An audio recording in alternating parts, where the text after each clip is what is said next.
Bom, a reportagem da JMV-TV está aqui no escritório de advocacia do Dr. Remy Becker Filho, ele que está cuidando do caso, como os internautas já sabem do caso aí do Johnny. Doutor, na tarde desta quinta-feira, o senhor protocolou aí um habeas corpus pedindo o relaxamento da prisão do seu cliente? Logo no início da tarde nós protocolamos o habeas corpus. Ele é endereçado ao Tribunal de Justiça, porque é o tribunal que vai analisar, porque eu estou, digamos assim, me rebelando, né? Recorrendo, discordando de uma decisão do juiz da Vara Criminal de Timbó. Então, é o Tribunal de Justiça que vai analisar, é competente para analisar esse habeas corpus. O senhor está discordando no quê? Eu entendo que a prisão preventiva ela não tem cabimento. Ela já foi pedida uma vez e o juiz indeferiu. Agora, naquela ocasião, na primeira vez, não se tinha conhecimento ainda do corpo, se ela estava morta ou não estava, havia só o desaparecimento dela. O segundo pedido foi feito quando localizado o corpo. Então, por pressão da autoridade policial, que, neste segundo pedido, fez o pedido com base exatamente nos mesmos fundamentos do primeiro, né? De que havia uma coação a uma testemunha, de que havia contradições nos depoimentos dele, né? Então eu entendo que se na primeira vez o juiz indeferiu, eu entendo que só porque acharam o corpo, o juiz também não poderia ter deferido o segundo, porque os fundamentos do pedido eram os mesmos do primeiro. Mas, por exemplo, a Justiça decretou a prisão dele baseado, então, no seu entender, simplesmente no corpo da Ariane, que foi achado o corpo. Isso foi um motivo assim, para desencadear o pedido. Na verdade, o juiz acatou as considerações da delegada de polícia de que o Johnny estava coagindo a ex-namorada dele a mudar o depoimento dela no tocante ao horário dos fatos daquele dia e das contradições dele, e acusou formalmente de ser responsável pela morte dela. Eu entendo que a coação não houve. No primeiro indeferimento, o juiz disse que não estava caracterizado mais a coação da testemunha porque o depoimento dela já tinha sido tomado. Ora, se já tinha sido tomado o depoimento dela na primeira vez, no segundo pedido, já nem se questionava mais o depoimento dela. Ele já estava lá nos autos e pronto. Então não é mais como você coagir ela a mudar o depoimento. Esse já está nos autos. Então eu entendo que essa premissa é falsa, de querer pedir a prisão preventiva em cima de coação de uma testemunha. Isso não estava mais ocorrendo. Segundo motivo, a ordem pública, ela não estava ameaçada, ela não estava sendo perturbada. Porque nós entramos antes com o habeas corpus aqui, exigindo uma série de direitos, de garantias, de ir e vir, se colocando à disposição do judiciário para ser interrogado a qualquer maneira, mas nós não íamos mais dar depoimento da delegacia. Tá? Só em juízo. Por isso, quando ele voltou lá comigo, ninguém mais deu depoimento na delegacia. Nós pedimos o direito de falar em juízo. Agora, no depoimento do seu cliente, do Johnny, segundo a polícia, existe muita contradição, não? Não, existem contradições, e essas contradições ele até confirmou para mim, estão nos autos, né? Mas vem em circunstâncias de como ocorreu, ou vinha ocorrendo essa investigação criminal, aquela pressão toda para ele confessar, para ele assumir a responsabilidade do homicídio que ele nunca fez, porque ele disse sempre para mim que nunca cometeu esse homicídio, né? Então, esses deslizes, essas contradições, elas ocorrem, mas elas não deixam prova concludente de ele ser o autor do homicídio. Questão do habeas corpus, qual é a expectativa? O senhor, logicamente, vai guardar uma decisão da Justiça, talvez tenha uma resposta na próxima segunda-feira, e qual é a expectativa aí? A expectativa, eu estou pedindo a revogação da prisão preventiva, porque a instrução criminal, segundo a própria delegada falou em entrevista ao Jornal de Santa Catarina ontem, ela está encerrada. O caso está concluído. E ela foi taxativa na informação que ela deu, na entrevista que ela deu, de que está concluído, de que o Johnny foi o autor do homicídio e ele está preso por isso. Só que na entrevista que ela dá mais abaixo, ela diz assim, se o Johnny não falar, confessar, vai ficar um grande mistério.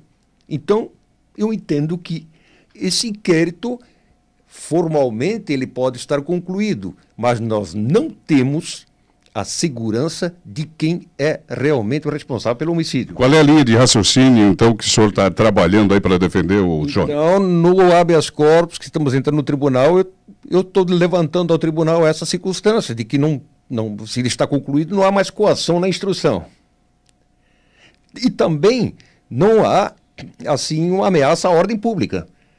E ele também tem residência fixa, tem emprego, estuda, tem filho, tem bons antecedentes, não tem nenhum antecedente criminal. Eu vejo, em razão disso, e se dispôs, inclusive, a ficar à disposição da Justiça aqui, com todos esses detalhes, eu não vejo por que manter a prisão preventiva dele. Agora, qual é a expectativa do senhor do laudo da perícia? Hein? Bom, eu estou aguardando ansiosamente esse laudo. Uma informação nós já temos. Primeiro, superficialmente, dizia que ela morreu afogada, né? O laudo deu a notícia assim básica, morte por afogamento, não identificou lesões corporais. Tá. Muito bem, então vai ficar realmente no ar como aconteceu esse afogamento. Se alguém jogou, se o Johnny jogou, se uma terceira pessoa jogou, ou se ela se suicidou. Também está descartado aí, que se comentava de que ela estava grávida. Está descartado isso.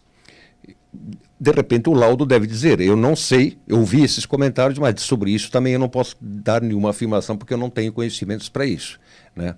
Mas o laudo deve trazer isso, deve ter sido feito um exame hematológico, né? Retirada, digamos, de tecidos.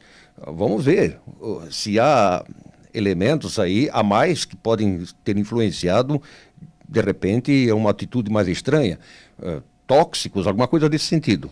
Doutor Reni Becker Filho, o senhor acredita, então, lógico, está defendendo, né, o Johnny, acredita na inocência dele, acredita em tudo que ele falou para o senhor?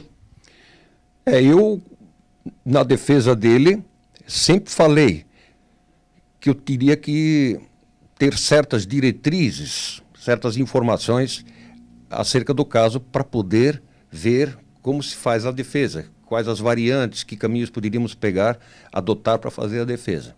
Tá?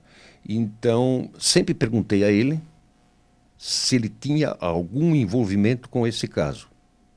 E ele sempre me disse que nunca teve e que não foi o autor da morte dela. Então, eu estou até neste momento acreditando nas palavras dele. E estou fazendo a defesa em cima disso. O senhor já visitou o seu cliente lá no Johnny, no Presídio Regional de Blumenau, onde ele está desde a última segunda-feira? Não, eu não fui ainda visitá-lo porque eu estava tratando da elaboração do habeas corpus. Tive que correr atrás de documentos, né? Tirei fotocópias. As últimas me chegaram hoje pela manhã. À tarde ficou pronta a certidão de antecedentes negativos criminais. Então eu estive entretido me preocupando na elaboração do habeas corpus. Eu não fui para o presídio visitá-lo, mas chamei os familiares para fazê-lo. Ele está lá junto com 9 presos, lá junto numa cela especial? Como é que está? Não, como se trata de uma prisão preventiva que não induz responsabilidade ou culpabilidade pelo crime, não induz. Né? O simples fato de ele estar preso é para garantir a instrução criminal. para que a investigação seja feita sem perturbações, para garantir a ordem pública. Essa é a finalidade da prisão preventiva. Não foi preso preventivamente porque ele é o culpado. Não, isso não. E nem se pode pensar dessa forma, né? E pelo fato, então, de ser uma prisão preventiva, ele deve estar num setor diferenciado do presídio, não em contato com delinquentes que já foram condenados, né?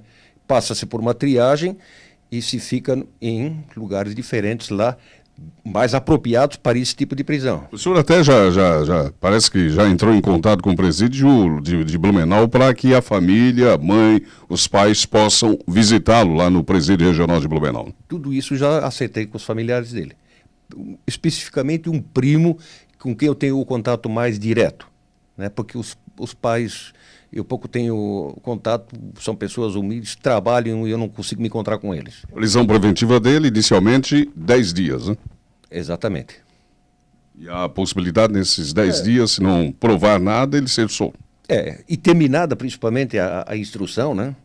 Terminado o inquérito, concluído o inquérito e remetido os autos para o juiz, cessa aquela ameaça eventualmente de se subverter a investigação. Então não tem razão para ficar mais preso. Agora, o senhor entrou no caso que faz uma semana. Até lá ele ia prestar depoimento, né, sozinho, não ia acompanhado de advogado, né? Eu assumi o caso no dia 10. A família ele procurou? A família veio aqui porque não sabia onde ele estava. O senhor já conhecia a família? Não, não conhecia. Nem ele, nem a família. Então a mãe e uma tia vieram aqui lá por volta de 6 horas apreensivas, querendo saber onde ele estava, porque ele estava depondo na delegacia e de repente não estava mais, né? E ninguém sabia onde ele estava, né? Então ficamos preocupados, vieram aqui apreensivas e nós tínhamos que achá-lo e fazer o quê? Mas ele estava na delegacia. Lá ficaram a mochila dele com os pertences pessoais e não encontramos, quando de repente ela recebe um telefonema, a mãe, e é ele apreensivo chamando por ela. E aí nós fomos atrás e fomos averiguar e fomos pegá-lo. Família é uma família simples, né, doutor? Sim, muito simples. Vem de bicicleta lá da Dona Clara para trabalhar aqui. Agora, um caso que surgiu rapidamente, doutor, que a nossa reportagem apurou, de que ele tem um filho com uma outra garota de 20 anos lá em Doutor Pedrinho. Inicialmente ele dizia que tinha apenas um filho com a Maria de Fátima, de Rio dos Cedros. Apurou-se tem mais um filho com essa garota lá de Doutor Pedrinho. O senhor não sabia desse caso? Não, esse fato eu não conheço. Inclusive também nunca ele me contou, a gente nunca tocou nesse assunto aí. Sei o filho dele que ele tem com a Maria. Isso ele me disse sempre, né? Que ele tem esse filho com ela aí. Agora, de um outro filho lá em Benedito Novo, eu não tenho conhecimento, ele também nunca comentou. E também eu acho que se tem, também não seria assim... Não muda muito. De grande relevância para o problema que está acontecendo aqui. Pessoalmente, o senhor já conversou com o juiz doutor Ubaldo? Não conversei com ele sobre esse caso. Quando é que o senhor vai ter uma conversa? Não, eu vou, de repente, me manifestar por escrito nas defesas que eu vou fazer, né? Como eu entrei aqui com o habeas corpus, ele despachou, então a minha comunicação é dessa forma, né? Como é realmente a parte processual. Bem formal, né? Bem formal, exatamente. Então, o inquérito deve, se concluído, ser encaminhado ao juiz, doutor Ubaldo. Ele deverá abrir vistas ao Ministério Público, ao doutor Serratini, que é o titular da vara da promotoria do júri.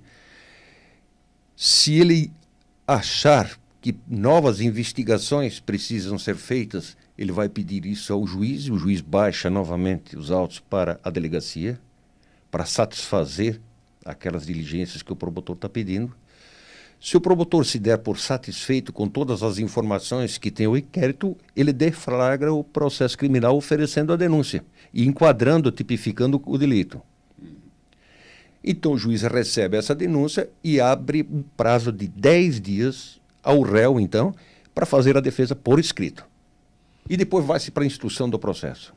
Tá certo. Doutor Reni Becker Filho, advogado do Johnny Karsten, Obrigado por essa entrevista, receber a reportagem da JMV-TV aqui no seu escritório de advocacia. Muito obrigado pela oportunidade. E a gente também está empenhado em elucidar esse mistério.